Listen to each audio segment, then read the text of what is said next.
Lately, it's been harder for me to make these videos. My voice is quite weak.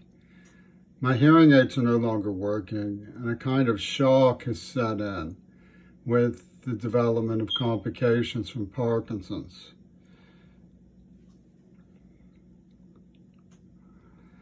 So yesterday, I went to a regional review of Black history and efforts being made to prevent the erasure of Washington State development, specifically concerning the participation of African Americans. And this corresponded with some news from last week that Smithsonian was told to remove the lunch counters. I know little about the lunch counter demonstrations. They were in Greensboro, North Carolina. At a time when Morehouse College, people like Diane Nash and James Bevel, who were romantically involved, it's an underappreciated vignette of the civil rights movement, those two, were pleased but somewhat alarmed in a friendly way because it had taken the limelight away from their efforts in the civil rights movement. They wanted to recapture the headlines, move the story back into the South. Well,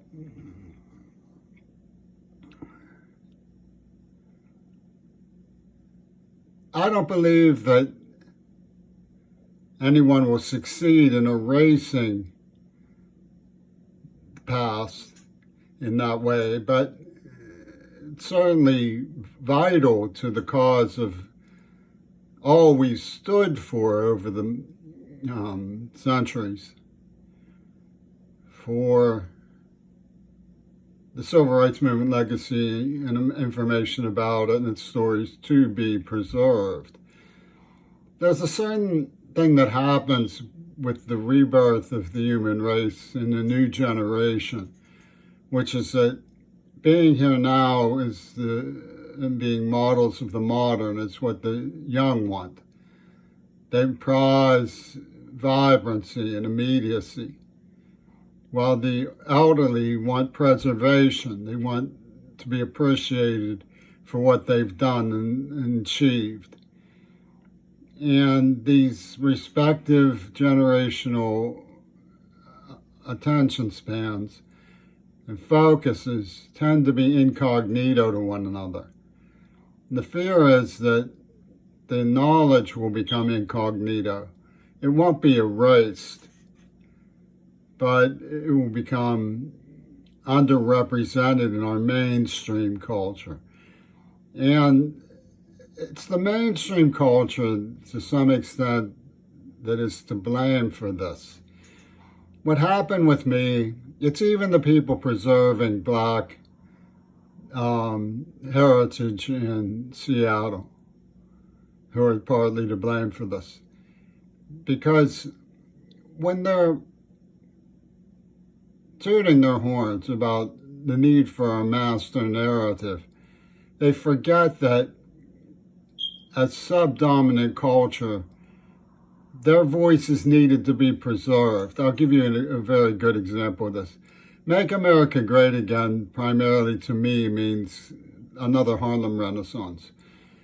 And Zora Neale Hurston was a linguistic anthropologist of sorts. But Richard Wright, who was a traditional writer of great insight and drama, felt she was caricaturing Black people and that it was ignoble. He was wrong, but it was an interesting discussion that went on. Frederick Douglass, when he wrote, could describe the singing slaves. Zora Neale Hurston could bring to life the Black underclass. It's remarkable that she was rediscovered the way that she was. But preservation does refer to more than master narratives.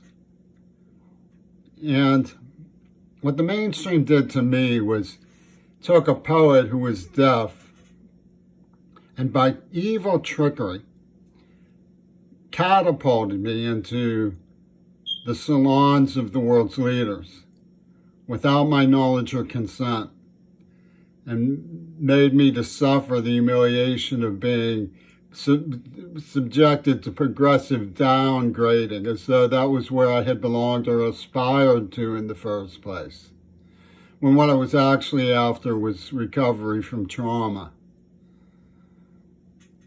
The people responsible for this, the Beatles, can't afford to let anything but the master narrative hold sway. They can't afford to preserve the subdominant narrative, the testimony of brutality and the wreckage of my person. And one of the ways they go about this is to slander me as a coward. It doesn't serve any purpose. It shows you that the Green Party open mic bully system is a werewolf. When the moon comes, it's a perfectly normal, civil, ready to discuss something till the darkness falls and the moon comes out. Then it becomes a snarling banshee that goes through your throat. It's highly ignoble. And for some reason they fight this, they prize this idea of the open mic of political debate as a dogfight club, an illegal dogfight club. I don't.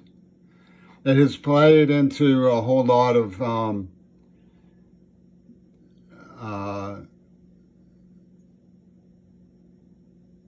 contemptible things that have happened and gone on. So I do see the need for an interweave. There's obviously some good to, 98% of the time, the werewolf is a normal human being.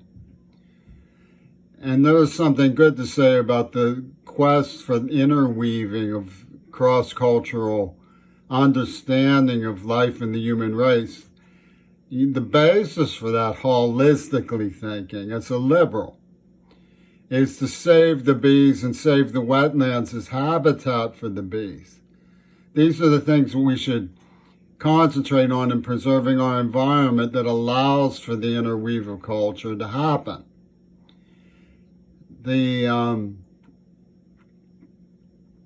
open mic bully dogfight of the Wolfman night seems to think, well, we're being precocious by engaging in gesticulating reserve in favor of stupid things like genocide. How can you make a moral argument for something like that?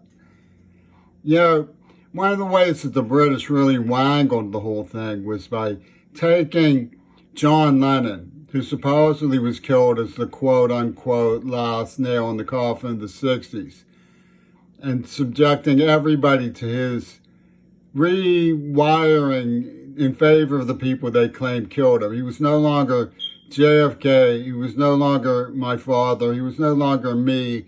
He was no longer with Roberto Clemente. He was with Gail Burston and Leslie Katz, and Robert Fripp was behind that. I'm talking about just being after the pussy. He's got a lot of gall characterizing me. I understand that the Admiralty would dismiss the Rear Admiral for having an adventure.